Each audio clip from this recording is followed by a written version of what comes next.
안녕하세요 여러분, 파파책입니다.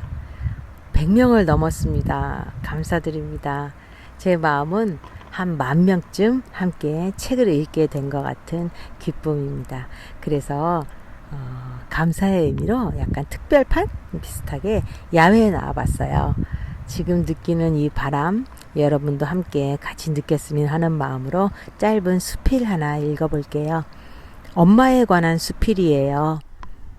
엄마 하면 다들 아시죠? 읽어볼게요. 제목은 100원짜리 풀빵입니다. 그리고 이 제목은 작가의 엄마가 직접 쓰신 시의 제목이기도 합니다. 그럼 바람과 함께 100원짜리 풀빵 읽어보겠습니다. 한번 시작된 눈물은 멈출 기미를 보이지 않았다. 목을때가 뻑뻑해지자 마침내 눈물은 서러워지기까지 한다. 들숨이 가파르게 꺾여들며 배를 반쯤 채운다. 보다 못한 남편이 아침부터 눈물바람이라며 타박을 해도 먹혀들리 만무다. 그렇다고 딱히 이유가 있는 것도 아니어서 당황스러운 건 나 역시 마찬가지다.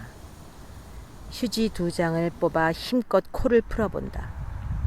그러나 한번 막힌 코는 힘겨루기라도 하는 듯 더욱 단단히 방어막을 칠 뿐이다. 나는 코 속에 휴지를 말아놓고 다시 한번 핸드폰을 들여다보았다. 주말 아침, 친정엄마가 사진 한 장을 전송했다.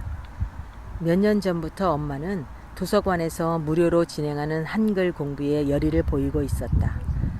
올 봄부터는 핸드폰 교육도 함께 받고 있는지 자주 꽃 사진을 찍어보내곤 했다. 사진 속 빨간 개발 선인장은 엄마의 좁은 임대 아파트 베란다에서 왕으로 군림한 듯했다. 세탁소용 옷걸이를 얼기설기 엮어 만든 울타리 밖으로 고개를 내밀고 군자란을 희롱하고 있다. 벌써 20년도 다 지난 예전에 허물어진 고향집 뒷마당에 있던 놈들이다. 그 시절 뒤뜰은 온통 군자란 차지였는데 화분에 옮겨지고 난 뒤 전세가 완전히 바뀌어 있었다. 엄마의 사진 전송을 난 귀찮아했다. 때문에 내 답장은 늘 뒤늦은 소인이 찍혀 배달되었다. 매일 수십에서 수백 개의 문자와 톡이 배달되는 핸드폰, 수시로 떨고 있는 핸드폰을 보며 관계란 것이 버거울 때가 있었다. 그럼에도 나가버리지 못하는 말풍선 속 내 답장의 우선순위는 가족보다는 좀 먼 사람들이 먼저다. 그들에게 양해를 구하는 일은 복잡하기 때문이다. 엄마에게는 그저 적당한 이모티콘을 슬쩍 날려놓고는 최소한의 몇 자도 적지 않는다. 주말 아침, 문제의 그 사진이 날아왔을 때 나는 여느 때처럼 슬쩍 넘겨버리리라 생각하며 핸드폰의 패턴을 풀었다. 사진에 담긴 액자는 전시가 되었던 듯 했다.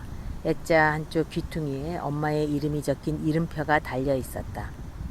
엄마는 사진 외에는 어떤 설명도 하지 않았다. 한글반 어르신들을 대상으로 진행된 시화전 사진인 듯 했다. 대충 내용을 읽어봐야 적당한 이모티콘을 고를 수 있을 테다. 내 눈은 초점도 맞추지 않고 엄마의 시를 읽어 내려갔다. 비뚤어진 글씨체, 대각선으로 튀어나온 시작점, 좀 봐달라는 듯 글자의 색을 바꿔가며 써내려간 엄마의 100원짜리 풀빵. 내 눈이 마지막 행을 다 읽기도 전에 턱 아래로 눈물이 떨어지고 있었다. 100원짜리 풀빵, 김순분. 젊은 시절 자식 낳아 키울 때 너무 많이 힘이 들었습니다. 가진 것은 없고 식구는 많다 보니 하지 않은 일이 없었습니다. 새벽에 인천 가서 생선 사서 이고 오다가 공원에서 사 먹던 풀빵 한 조각이 아침 겸 점심입니다. 그리고 이 동네 저 동네 다니며 팔다 보면 하루에는 져버리고 깜깜한 밤이 되어서야 집에 오면 왜 그렇게 배가 고픈지 몰랐습니다. 그런 세월을 살면서도 자식만 크면 된다는 생각에 힘든 줄도 모르고 살아왔는데 이제는 자식들에게 짐이 되고 말았습니다. 이제 내 소망은 자식들을 앞에 세우지 않고 내가 먼저 가는 것입니다.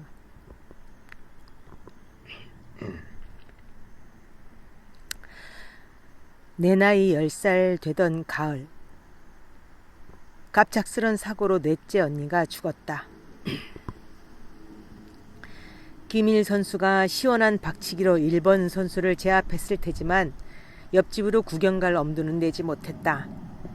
집안엔 온통 절망이 침묵처럼 깔렸다. 다만 우리는 죽은 듯이 견뎠다. 엄마는 아무 일도 없었던 것처럼 부지런히 갯벌로 나갔고 오빠는 아무렇지 않은 듯 고등학교 진학을 포기했다. 나 역시 마치 태어날 때부터 모든 것이 내 몫이었던 듯 물지개를 지고 밥을 짓고 닭 모가지를 비틀었다. 10살 간내가 과부 엄마와 살던 곳, 물지개를 지며 탈출을 꿈꾸던 곳, 섬이 아닌 섬, 삼도. 그곳에서 나는 탈출을 꿈꾸며 살았다. 집으로부터, 엄마로부터, 오빠로부터 도망치고 싶었다. 새벽부터 밤 늦게까지 계속되는 집안 일로부터 벗어나고 싶었다. 내 일에는 농한기도 없고 방학도 없었다. 농사가 바쁜 철이면 엄마는 새벽부터 나를 깨워 논밭으로 앞세웠고 겨울에는 동틀 무렵까지 굴을 깠다. 13살 겨울 타일 공장에 위장 취업을 하라는 엄마를 보며 잠들고 있는 동안 삼도가 바닷속으로 가라앉아 버렸으면 좋겠다고 생각했다. 자식은 부모의 발 뒤꿈치를 보며 걷는다는 말이 있다. 하지만 나는 한 번도 엄마의 발 뒤꿈치를 바라보지 않았다. 일부러 보지 않았다는 표현이 맞을 터다. 엄마처럼 살고 싶지 않았으니까. 내가 겪은 노동의 고통을 대물림하는 것이 싫어 독신으로 살리라 다짐하기도 했다. 그렇게 엄마에 대한 원망에 원망을 보태며 40년을 넘게 살았다. 일찍 독립했고 결혼을 했고 자식을 두었다. 스스로 잘 살아냈다며 우쭐대기도 했다. 하지만 난 아무것도 몰랐다.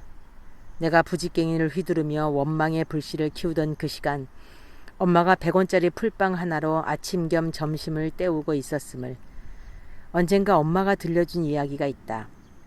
내가 돌쯤 되었을 때의 일이라고 했다. 엄마는 나를 업고 갯벌로 맛조개를 잡으러 나갔다. 그런데 깜빡 잊고 뭉쳐놓은 주먹밥을 챙겨가지 못했다.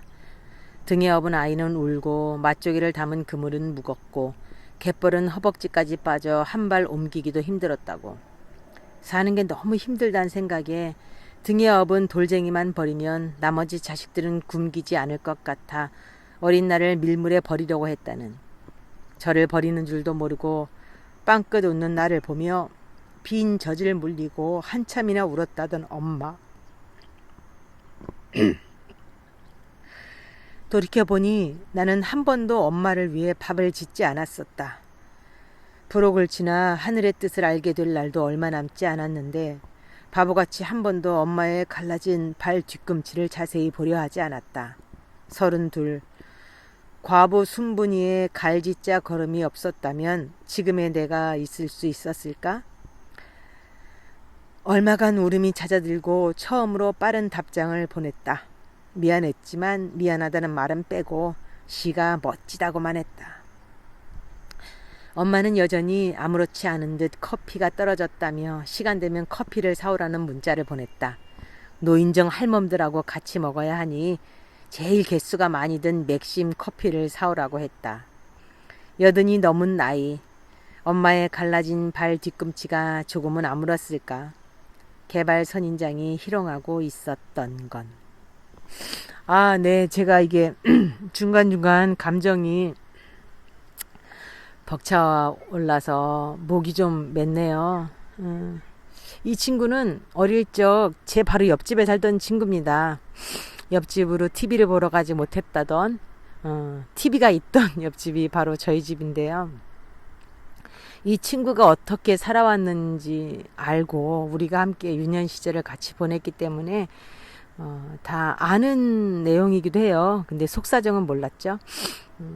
이걸 읽으면서 다시 한번 부모님 그리고 엄마에 대해서 한번 생각해 보게 됩니다. 여러분들 엄마 안녕하신가요? 돌아가셨다면 오늘 엄마를 한번 생각해 보시고, 돌아가시지 않았다면 엄마에게 전화 한 통화 해보시는 것도 좋을 것 같아요. 네, 오늘 야외에서 파파책이었습니다. 다음에 또 뵐게요.